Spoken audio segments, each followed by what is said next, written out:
مطلب پورا کرنا چاہتے ہیں، ان کا کام نہیں ہوگا، الیکشن ہوں گے۔ اگر اس ملک نے جمہوری اور آئینی طور پر زندہ رہنا ہے تو الیکشن ہوں گے، اور نہ یہ جسٹس منیر کا دور آ سکتا ہے، یہ جسٹس کارنلس کا دور ضرور آ سکتا ہے، اور یہ 1997 نہیں ہے، یہ الٹے باس بریلی کو ہوں گے، یہ بھاگیں گے، ان کو لوگ بھاگنے بھی نہیں دیں گے۔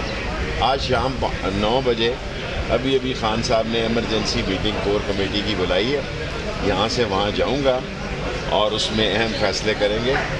ساری قوم عمر خطاب بندیال کے ساتھ، سپریم کورٹ کے چیف جسٹس کے ساتھ۔ 1997 میں بھی تاڑر فیملی فرنٹ پر تھی، سر آج یہ بھی تاڑر فتح فیملی خان فرنٹ پر بندیال ہے۔ کا بیٹا ہے، یہ فتح خان بندیال کا بیٹا ہے۔ شیخ صاحب اس وقت 1997 میں آپ نون لیگ میں تھے، آپ جو ہے کیا کہا رہے ہیں؟ آئین نواز ججوں کو میاں نواز جج بنا دیا گیا ہے۔ دیکھیں یہ نہیں آئین نواز یا غیر نواز ججز آئین کے ساتھ کھڑے ہوں گے، آئین ہی کھڑا رہا تو ملک کھڑا رہے گا، ورنہ ان سے یہ اپنی سیاسی خودکشی کی طرف نہیں، قومی اجتماعی خودکشی کی طرف جا رہے ہیں۔ نہ ان سے یہ کہتے ہیں ہم سیاست قربان کرنے جا رہے ہیں، یہ ملک کو قربان کرنے جا رہے ہیں۔ نہ ان سے ملک چل رہا ہے جناب علی، یہ ملک چلانے سے بھی آ رہی ہیں اور سیاست کرنے سے بھی آ رہی ہیں۔